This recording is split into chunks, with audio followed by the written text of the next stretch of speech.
This week in the field, doing landscape photography when it is raining.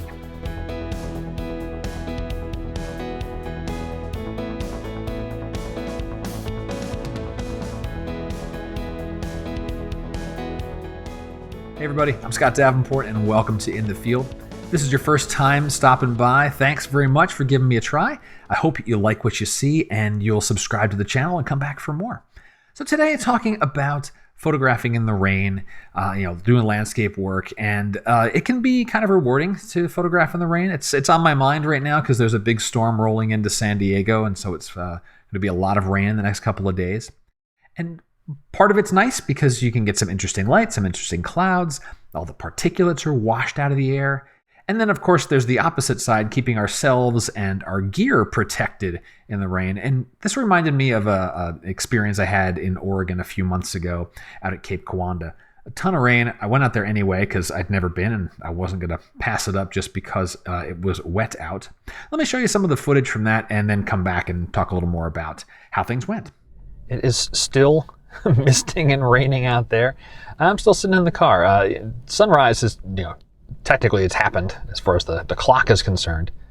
But there's no urgency for me to get out there. There's no light to be chased. And really, I don't have to go march around in a thick rain to get some photos here. And really the only thing that's going to get me out of the car at this point is I've not been here before.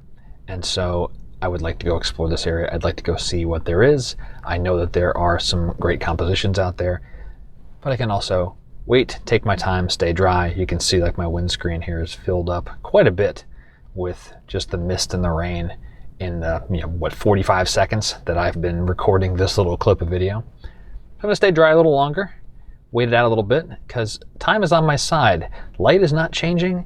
There's nothing for me to rush out there for. Just about ready to head out and get some photos. So I have bagged up the camera, so I've got a very simple rain cover. This is by, let's see, a company called Ruggard.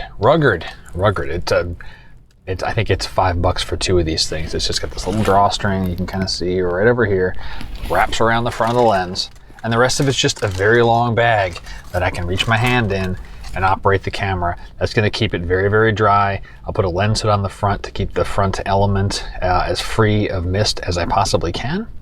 And then go out and I'm going to hike up into those hills, get some shots. Taking a first couple of shots here. You can see how the bag's working. No problems with the tripod mount. The ball head mount just snaps right in there. It's thin plastic. And it's great because it's really covering most of the lens. I think the only little note is with the Sony, I had to turn off the viewfinder because the plastic would get in front of the eyepiece and then it would cut the monitor off. So that's just a little tip there. But framing up, kind of using this log as my foreground element and these bits of lots of foam in the midground, nice rocks in the background. Working this scene a little bit before I climb up the hill and see what else I can get up there. I noticed these signs there which may prevent me from going as far into that space as I'd like, but hey, that's part of the adventure. So the rain bag on the camera worked really well. It covered the lens, it covered the body plenty. I think if I had a pair of scissors or a pocket knife with me, I would have trimmed that piece of plastic. It was actually very, very long and I didn't need that much coverage for the camera.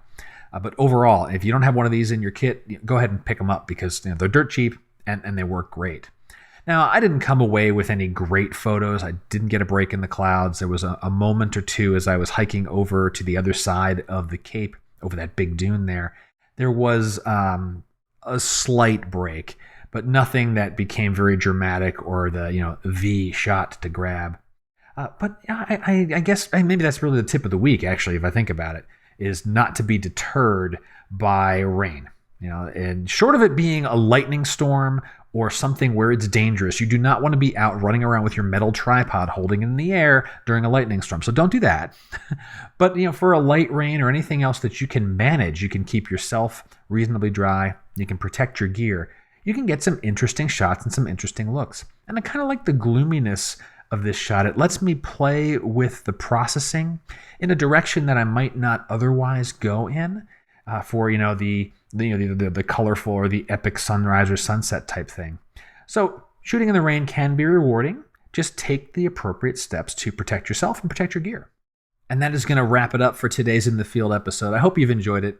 And if you did, please share this with a friend. Comments on the video are great. You got questions, you can contact me right through my website. You'll get an answer in a day or two, and your question might be on a Q&A episode that I do from time to time here. And that is it. So until next time, my name's Scott Davenport, and happy shooting.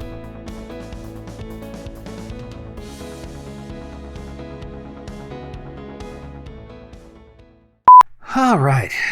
So let me do that again, because that basically sucked. And my voice really, really needs to recover. Ay.